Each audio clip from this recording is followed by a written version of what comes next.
नमस्कार, बहुत स्वागत है आपका। आप देख रहे हैं इंडिया टीवी। मैं हूं आपके साथ प्रिया सिंह सोमवंशी। आज से अमेरिका का वर्ल्ड ऑर्डर बदल गया है। आज से नए वर्ल्ड ऑर्डर की शुरुआत हो गई है और इसका आगाज हिंदुस्तान के प्रधानमंत्री नरेंद्र मोदी ने किया है।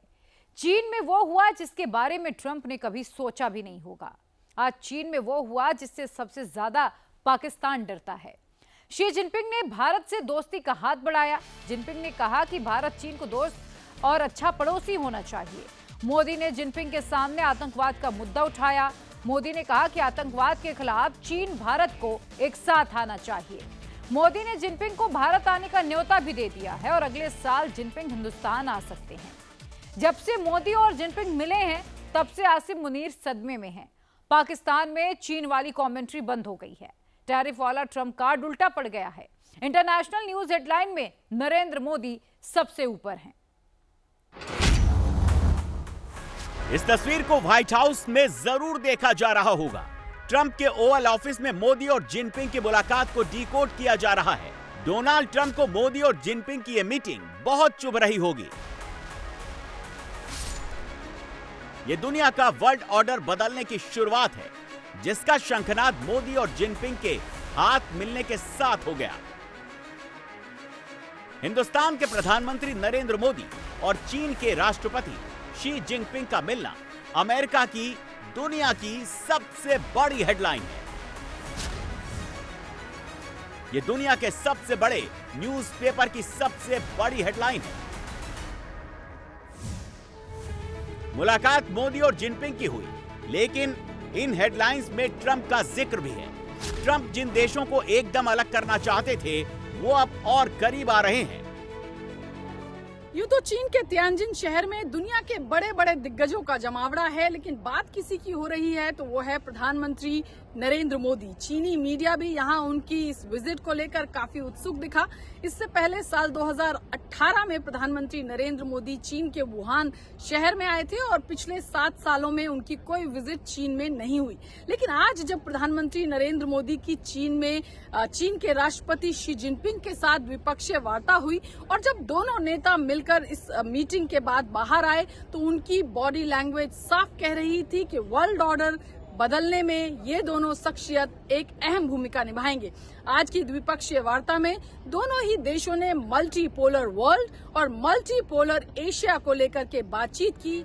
जैसे मोदी जिनपिंग के सामने बैठे, पहली लाइन में ही जिनपिंग ने साफ कर दिया, उनको भारत का साथ चाहिए।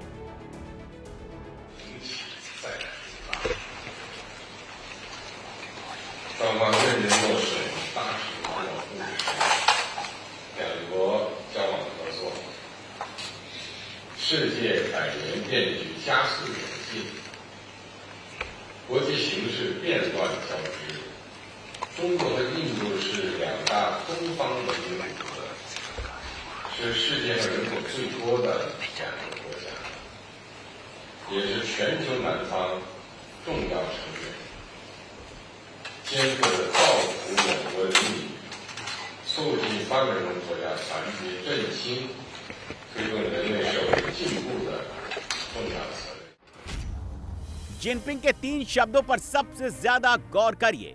दोस्त, अच्छा पड़ोसी, ड्रैगन और हाथी का साथ। जिनपिंग ने दोस्ती का हाथ बढ़ाया है। जिनपिंग जानते हैं वर्ल्ड ऑर्डर बदलना है तो नरेंद्र मोदी का साथ हर हाल में चाहिए होगा, लेकिन यह साथ ऐसे नहीं मिलेगा, यह विश्वास ऐसे नहीं होगा। यह बात मोदी ने जिनपिंग के सामने एकदम क्लियर कर दी। प्रधानमंत्री मोदी ने आतंकवाद का मुद्दा चीन के राष्ट्रपति के साथ बातचीत में उठाया। आतंकवाद को पूरी दुनिया के लिए बड़ा खतरा बताया। चीन और भारत को इसके खिलाफ साथ आने की बात पर भी जोर दिया। हमारे स्वागत के लिए मैं आपका हृदय से आभार व्यक्त करता हूं। पिछले वर्ष कयान में हमारी बहुत ही सार्थक चर्चा हुई। हमारे संबंधों को एक सकारात्मक दिशा मिली। सीमा पर डिसएंगेजमेंट के बाद शांति और स्थिरता का माहौल बना हुआ है। हमारे स्पेशल रिप्रेजेंटेटिव्स के बीच बॉर्डर मैनेजमेंट के संबंध में सहमति बनी। कैलाश मानसरोवर यात्रा फिर से शुरू की। दोनों देशों के बीच डायरेक्ट फ्लाइट भी फिर से शुरू की जा रही है। हमारे सहयोग से दोनों देशों के 2.8 बिलियन लोगों के हित जुड़े हुए हैं। इससे पूरी मानवता के कल्याण का मार्ग भी प्रशस्त होगा।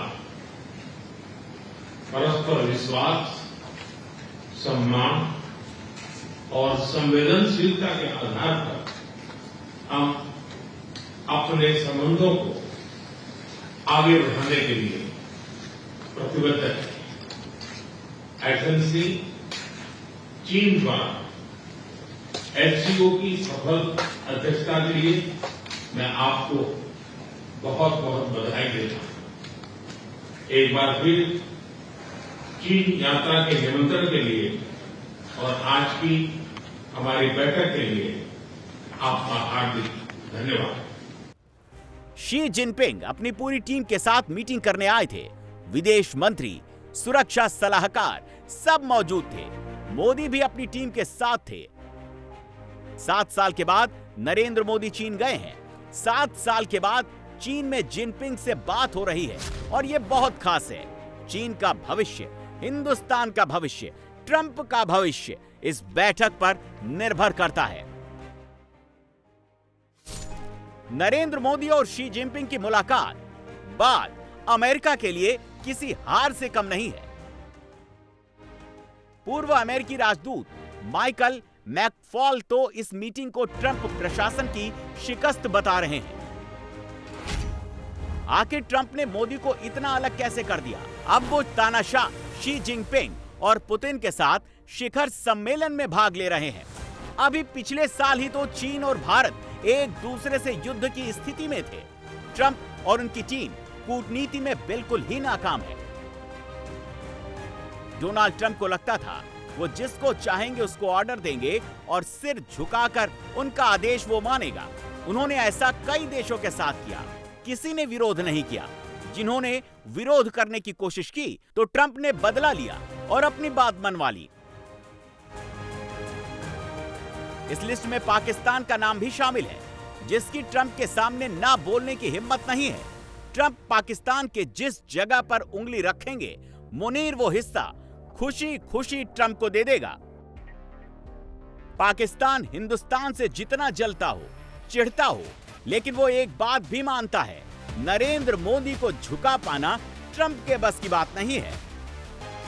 नरेंद्र मोदी और शी जिनपिंग की मुलाकात तो सिर्फ अमेरिका नहीं देख रहा था। इस पर सिर्फ डोनाल्ड ट्रंप की नजर नहीं थी, बल्कि इस मीटिंग में सबसे ज्यादा धक धक पाकिस्तान की भी हो रही थी। एससीओ बैठक में पाकिस्तान भी शामिल है। पाकिस्तान के प्रधानमंत्री शहबाज शरीफ भी चीन पहुंचे हैं। वैसे शहबाज शरीफ के पास कोई पावर तो नहीं है, लेकिन अभी तक मुनीर ने तख्ता पलट किया नहीं है, तो मुनीर को रावलपिंडी से ही एससीओ को देखना पड़ेगा।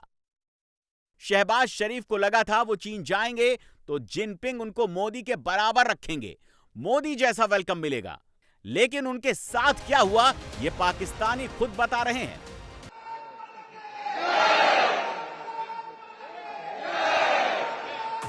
उन्नीस 1947 में जब हिंदुस्तान से अलग होकर मुस्लिमों ने एक अलग वतन पाकिस्तान बनाया, तब से पाकिस्तान का एक ही लक्ष्य रहा है, दुनिया में हिंदुस्तान से आगे निकलना, हिंदुस्तान से ज्यादा इज्जत पाना, इंडिया से ज्यादा पावरफुल बनना।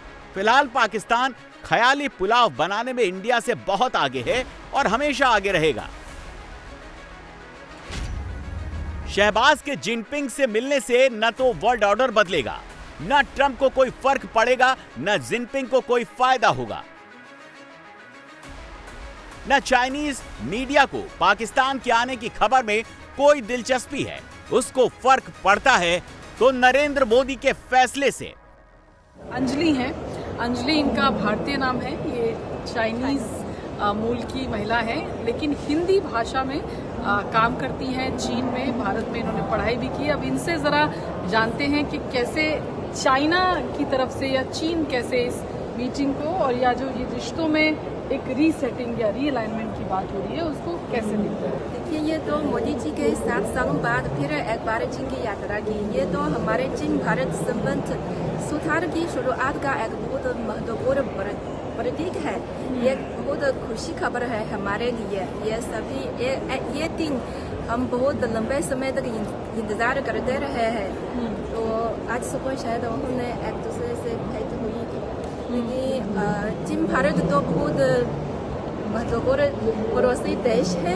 हमारे बीच बहुत ज़्यादा सहयोग मौजूद है, बहुत संभावना भी है।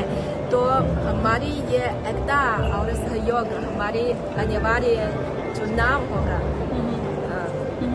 तो क्या आप आउटकम्स के तौर पर क्या उम्मीद कर रहे हैं आप इस बैठक से, क्योंकि 2020 के बाद थोड़ी असहजता भी थी दोनों देशों के संबंध में।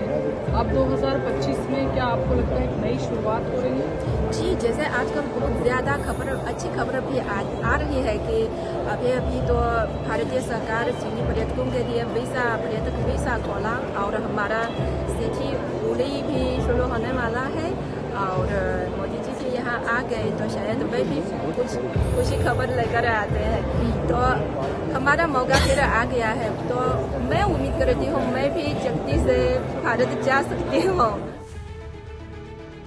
क्योंकि पाकिस्तान आता है खाली कटोरा लेकर और इंडिया आता है कारोबार करने। दोनों में बड़ा फर्क है और इस फर्क को पाकिस्तानी जनता अच्छे से समझती है।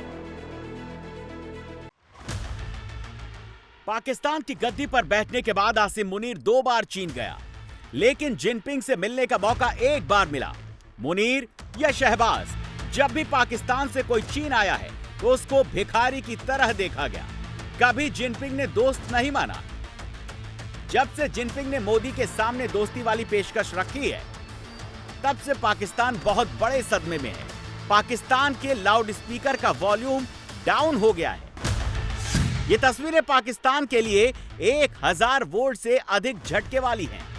जिस तुर्की के दम पर पाकिस्तान उछलता है, वो रेचेप तैयब अर्दोगान खुद मोदी से हाथ मिलाने आगे बढ़े। पहले जिनपिंग और फिर अर्दोगान का मोदी से ऐसा मिलना पाकिस्तान के लिए डबल शॉक है। अब जरा पाकिस्तान की हैसियत देखिए। फोटोशूट के बाद जैसे ही रूस के राष्ट्रपति व्लादिमीर पुतिन आगे बढ़ते हैं, लाइन में खड़े शहबाज शरीफ उनको झुककर सलाम करते हैं। शहबाज पुतिन से मिलने के लिए एक कदम आगे बढ़ते हैं, सीने पर दायां हाथ रखते हैं, झुकते हैं और फिर आगे बढ़कर हाथ मिलाते हैं। पुतिन से हाथ मिलाना ही शहबाज के लिए किसी नोबेल प्राइज से कम नहीं है। लेकिन बात यहीं खत्म नहीं हुई। पुतिन से हाथ मिलाने के बाद शहबाज पुतिन और जिनपिंग के साथ चलने की कोशिश करते हैं, जैसे बहुत पावरफुल लीडर हैं। लेकिन 1 सेकंड के अंदर उनको पीछे कर दिया जाता है। पाकिस्तान को उसकी हैसियत समझा दी जाती है। चीन में इस वक्त प्रधानमंत्री मोदी हैं, पाकिस्तान के पीएम शहबाज शरीफ भी हैं। एससीओ में आने से पहले पाकिस्तान ऐलान कर चुका है कि वो हिंदुस्तान से बात करने के लिए तैयार है, मोदी से हाथ मिलाने के लिए बेकरार है। जैसे पुतिन के सामने शहबाज ने सलामी ठोकी, ऐसा ही सजदा वो मोदी के लिए भी करेंगे। एक बार मोदी बस इशारा तो कर दें। प्रधानमंत्री मोदी से हर लीडर आगे बढ़कर मिलने आ रहा है।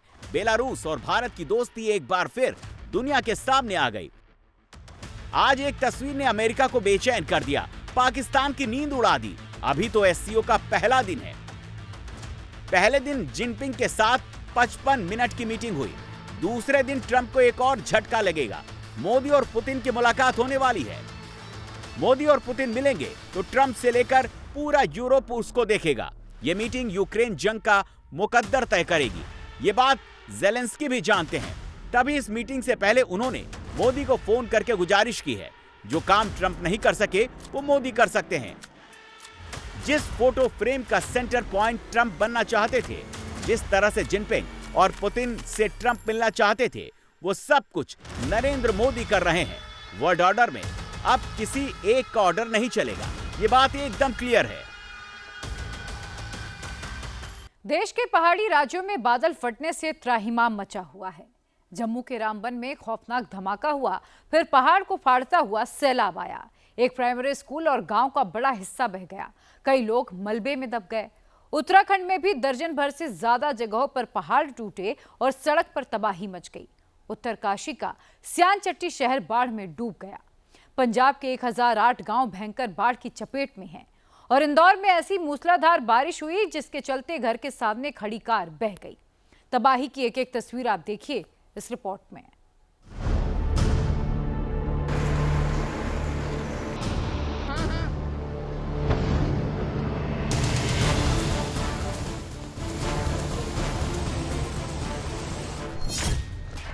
पहाड़ों में क्यों मची है तबाही?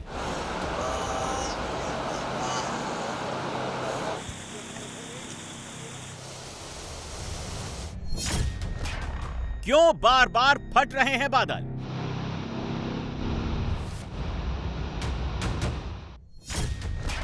क्यों तिनके की तरह बिखर रही है हिमालय की चट्टानें?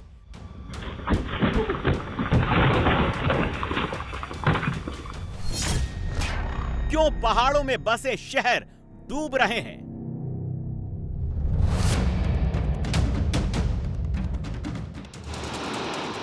अगस्त खत्म हो गया, पहाड़ों में तबाही कब खत्म होगी? हिमाचल से लेकर उत्तराखंड तक त्राहिमाम मचा हुआ है। पंजाब से कश्मीर तक तबाही ही तबाही है।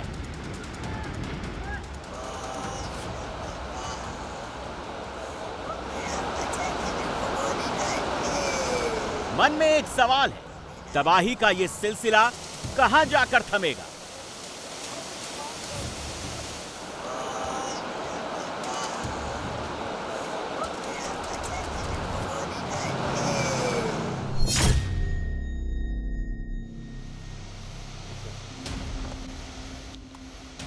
ये तस्वीरें जम्मू के रामबन की है, जहां रात करीब 11:30 बजे पहाड़ी चोटियों पर जोरदार धमाका हुआ। फिर अचानक पहाड़ी चट्टानों को तोड़ता हुआ, काटता हुआ रास्तों में बने पुलों और सड़कों को बहाता हुआ सैलाब नीचे आया।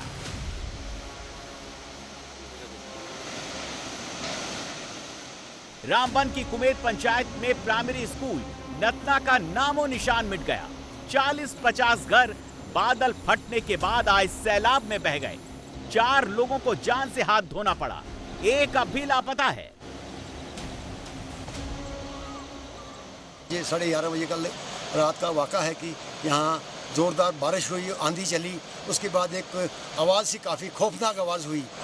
प्राइमरी स्कूल नतना था जो कुमेत पंचायत में पड़ता है, वानी का एक गोला गिरा। 500 मीटर पर नीचे हमारे जो मकान थे, जिसमें ये हमारे 5 लोग चले गए, ये उन मकानों में थे और मकानों को समेत वो मलबे में नीचे नाले में उनको पहुँचा लिया। इस साल बादल फटने के बाद पिछले सालों के मुकाबले तबाही ज्यादा हो रही है। रामबन की ये तस्वीरें देखकर अंदाजा लगा सकते हैं, बादल फटने के बाद हिमालय की चोटियों से आई चट्टानों और सैलाब ने कैसे पूरे गांव का नामो निशान मिटा दिया। जम्मू के रामबन में जिस चोटी पर बादल फटे और जहां सबसे ज्यादा तबाही हुई, उसके बीच की दूरी करीब 500 मीटर है। मतलब बादल फटने के दौरान जो धमाका सुनाई दिया, उसकी आवाजें कई किलोमीटर दूर तक सुनाई पड़ी। फिर पहाड़ों को तोड़ता काटता पानी इतना तेजी से आया कि चोटी से 500 मीटर नीचे बसे गांव में कई लोगों को भागने का मौका तक नहीं मिला। 2024 में भी इसी इलाके में बादल फटे थे, तब इसी गांव के 7 लोग सैलाब में बह गए थे और कई घर जड़ से खत्म हो गए थे। इस बार तबाही ज्यादा हुई है। मलबे में लोग अपना बचा कुचा सामान तलाश रहे हैं। रामबन में बादल फटने से यहां बना इकलौता पुल का बड़ा हिस्सा टूटकर बह गया। यही पुल रामबन के इस इलाके की लाइफलाइन था।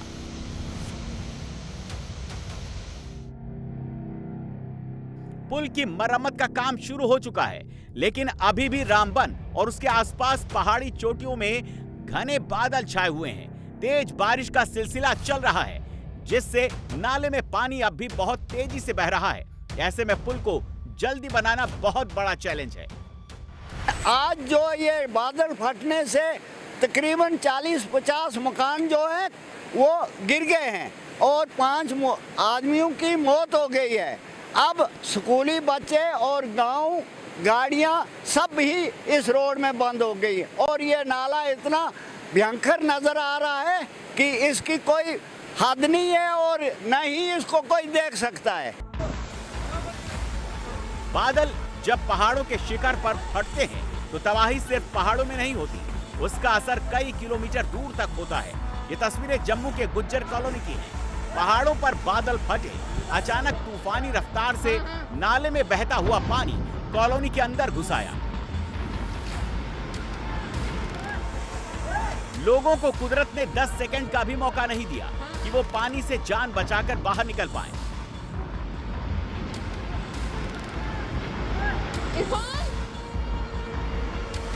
जम्मू की गुज्जर कॉलोनी में करीब 7 लोग बाढ़ से जान बचाने के लिए एक दीवार पर चढ़ने की कोशिश कर रहे थे।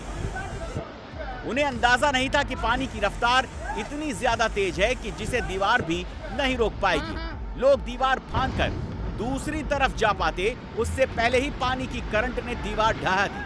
7 लोग बह गए, 6 से 7 मकान ढह गए।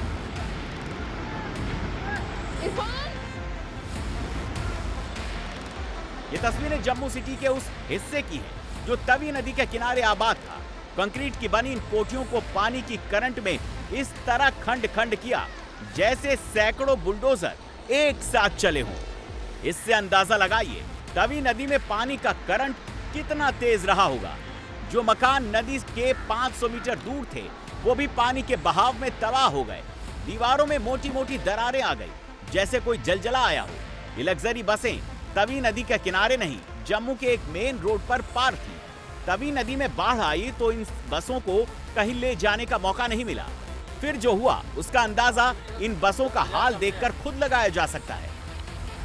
वो अगर आप देखते तो फिर ही पता चलता समुद्र था क्या। यहाँ के लोग जब देख रहे थे बोल रहे थे कि पूरा शहर ही डूब जाया था, ऐसा माहौल था इस टाइम। तीसरी चौथी फ्लोर के ऊपर चले गए और रोने लगे। बच्चों को जब देख रहे थे नीचे इतना पानी है, इतना ये बह जाएंगे, मकान बह जाएंगे। उस टाइम सब लोग रो रहे थे, चिल्ला रहे थे कि हमें बाहर निकालो, बाहर निकालो। चारों तरफ पानी था, हम बीच में थे। बोल रहे थे कहाँ से आए, किधर से आए, हमें तो कोई पता ही नहीं चल रहा कहाँ से आएंगे। चारों तरफ पानी ने घेर रखा था इस सिटी को।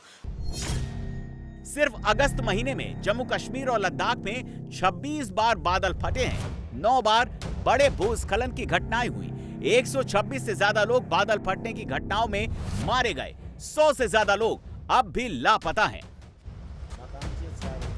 जम्मू से डोडा करीब 160 किलोमीटर दूर है, लेकिन वहां का भी मंजर वही है।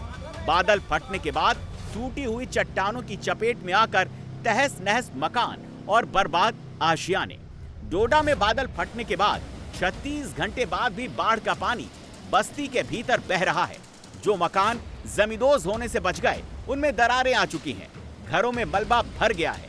अनाज और बाकी सामान बचाने की जद्दोजहद जारी है। हैरानी तो इंदौर से आई इस तस्वीर पर भी हो रही है। इंदौर शहर की सड़क नदी जैसी दिख रही है। मूसलाधार बारिश के बाद पानी का बहाव इतना तेज है कि कार भी बहती हुई चली जा रही है। घर के सामने सड़क किनारे कार पहले पानी के करंट में हिचकोले खाती है, फिर पलटती है और पानी की धार में बहने लगती है।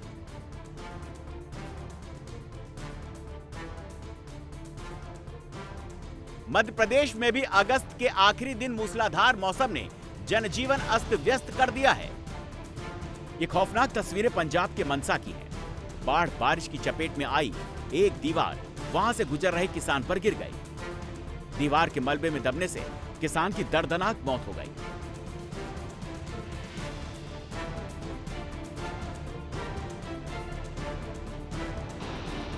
हिमालयन रीजन में ग्लोबल वार्मिंग ने बारिश का पूरा सिस्टम हिला दिया है।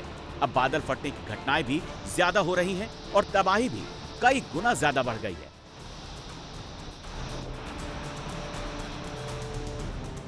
ये उत्तराखंड का उत्तरकाशी शहर है। ड्रोन से ली गई ये तस्वीरें देखकर पूरी दुनिया दंग है। जिन पहाड़ों से बारिश का पानी नीचे की तरफ गोली की रफ्तार से आता है, वहां शहर डूबा हुआ है। उत्तरकाशी भागीरथी नदी के किनारे बसा है। समुद्र तल से 1158 मीटर ऊंचाई पर शहर बसाया गया। फिर अगस्त में इतनी बारिश हुई कि नदी उफान मार रही है और शहर डूब गया है।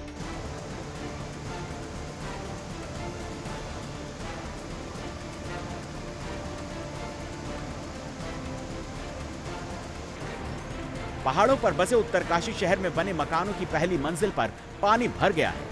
तस्वीरें कुछ वैसी ही हैं जैसे मिड अगस्त में प्रयागराज और काशी में दिखाई पड़ रही थी। उत्तरकाशी के स्यान चट्टी का जो पुल कभी नहीं डूबा, वो भी इस बार डूब गया। पुल पर इतना ज्यादा पानी भर गया, उसे आवाजाही के लिए बंद करना पड़ा। मानसून का मौसम पूरे उत्तराखंड के लिए डरावना रहा।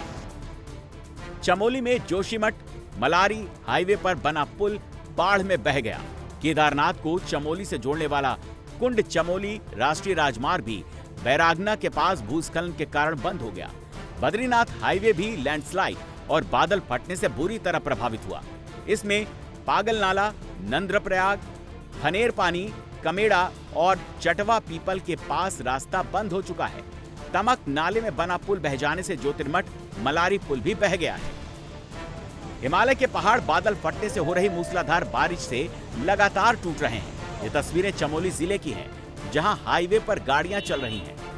जैसे ही गाड़ी मोड़ पर आती है, अचानक पहाड़ से चट्टान टूटकर सड़क पर गिरती है। साथ ही बड़े बड़े बोल्डर गिरते हैं। अगर कार चालक को ब्रेक मारने में 5 सेकंड की भी देरी हो जाती तो जान बचाना मुश्किल हो जाता। उत्तराखंड के पहाड़ों को कच्चे पहाड़ मानते हैं। हिमाचल के पहाड़ों को पक्के पहाड़ माना जाता है।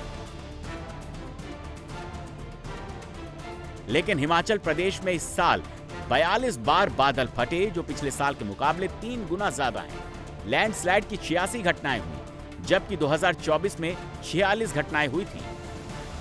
मनाली में नग्गर नाले के पास बादल फटने के बाद फ्लैश फ्लड में पूरा इलाका चौपट हो गया। कुल्लू मनाली हाईवे को भारी नुकसान हुआ।